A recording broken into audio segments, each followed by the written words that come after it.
Hello professionals, no one wants to get the shock of landing into wrong job or working with any kind of wrong organization. After all, it's a matter of your career and therefore it is very important that you take an additional step of precaution to ensure that you do not land into wrong job or join any wrong organization.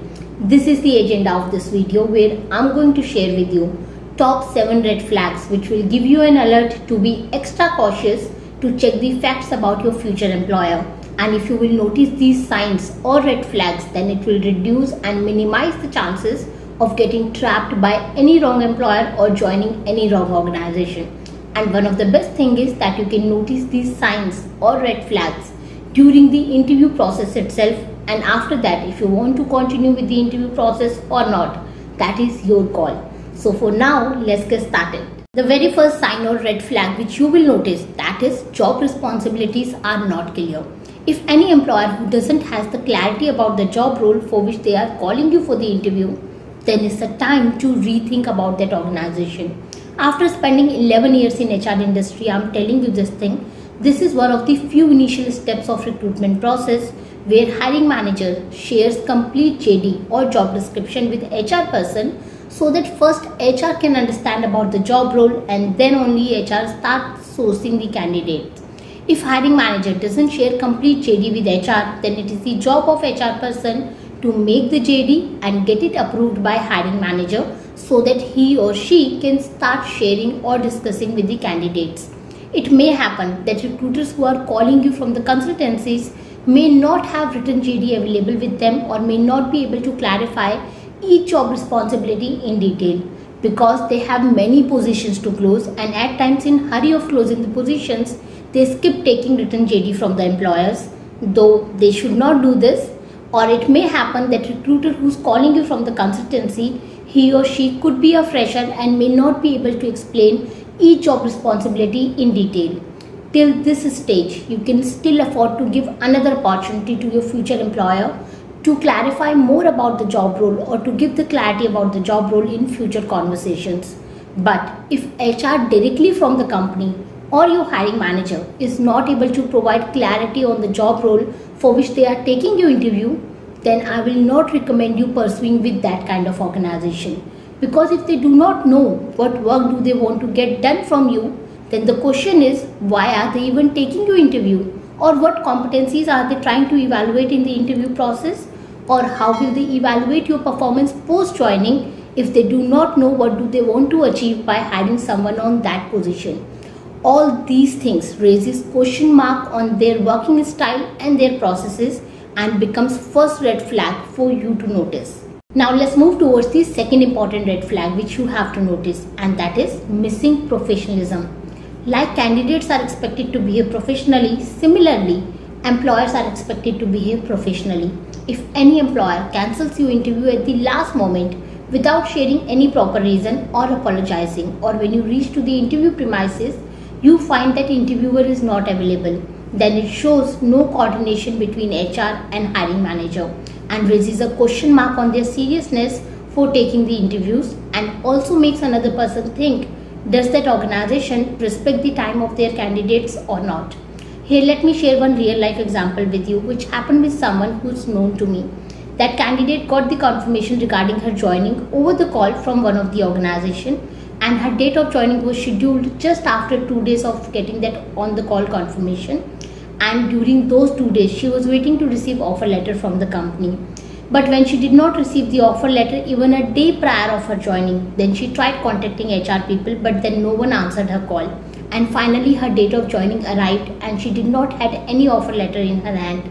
She tried contacting HR people once again on her day of joining, but again no one answered her call. And she thought that maybe our organization has decided not to release the offer letter to her, and as usual HR people are not answering the calls. But then she received the call from HR person at 2 PM in the afternoon, and imagine what HR was asking. The first question of the HR was, your joining is scheduled for today, so where are you? Now you can imagine the professionalism level of that company who's checking with the candidate for the joining at 2 PM in the afternoon when half the day has gone. And their professionalism level was proved just after 2 days of her joining when she was asked to leave the company without sharing any proper reason. Hey, let me tell you one thing. All the HR people, especially recruiters, they look forward to joining of their each single candidate, and they are answerable to everyone who's involved in the hiring process if their candidates do not join the organization. And if same HR people are not answering your call or do not even call you back, then it is one of the biggest red flag and talks about the professionalism level of that company. Now let's understand about the third red flag which you have to check at your end, and that is check the reviews of the company.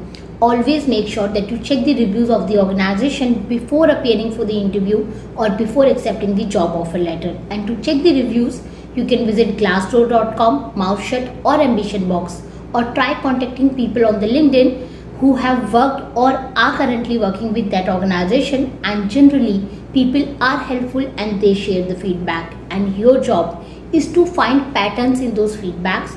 If you find any kind of negative patterns like toxic work culture or delays in the salary, then please take these patterns as your third red flag. To understand fourth red flag, you need to dig down some information from HR and you need to ask them about the attrition percentage of the employees. This is one of the another important thing which you should ask to the HR during the interview process itself, and you need to ask them about the attrition percentage of employees of last 3 years and further dig down to understand these points. Number 1, is attrition percentage too high compared to the industry? If yes, then why is it so? Number 2, top 3 reasons of exits of their employees and average tenure spent by an employee in that organization. From this question, you will easily get to know how does that organization treat the employees. Number 3, what that organization is doing to prevent or to minimize the exits. And from this, you will get to know if that organization believes in following the processes and has proactive approach or not.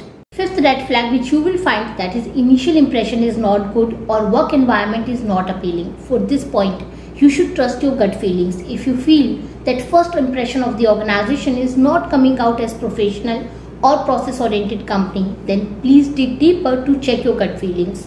And to dig deeper, you can visit to their social media pages like Facebook and LinkedIn, and from there you will get enough idea of their work culture and what kind of efforts that organization is making to keep their working culture alive.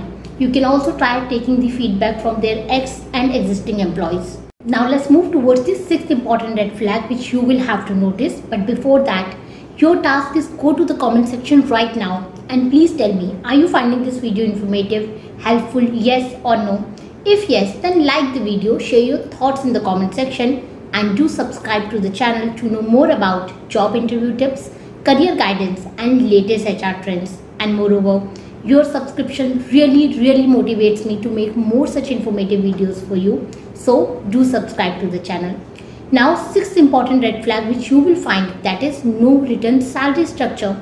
If your new employer doesn't share any written salary structure with you before you're joining, then please think twice or thrice before accepting the job offer letter from such kind of organization.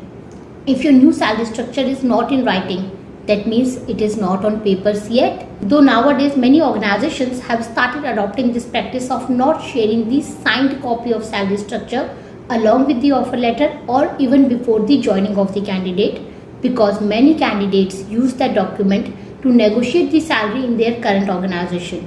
But that does not mean that they will not discuss about the salary structure at all. They may call you in person or they may explain the salary structure over the call, where they will talk about each component of the salary structure, overall deduction which will take place, and finally in hand salary which you will be getting in your bank every month. But if your new employer doesn't talk about the salary structure at all, then please be extra cautious before accepting the offer letter from such kind of organization. Seventh red flag which you will find, that is unkind hiring managers. If your hiring manager is too rash during the interview and does not give you an average amount of time which is required by a candidate to answer any question, then you are clearly dealing with one of the unkind hiring manager. And would you like to work with unkind managers? Yes or no? The call is all yours. Other than this, if you wish to know how the Indian job market is performing right now and which industry is doing maximum or minimum hiring, then you can watch this video. And if you wish to know how to get maximum job calls from the recruiters, then you can watch this video, which will help you to know how to rank your CV on top on any job portal so that it can catch attention of the recruiters. Soon I'll be back with another informative video. Till then, keep learning, keep growing. Best of luck.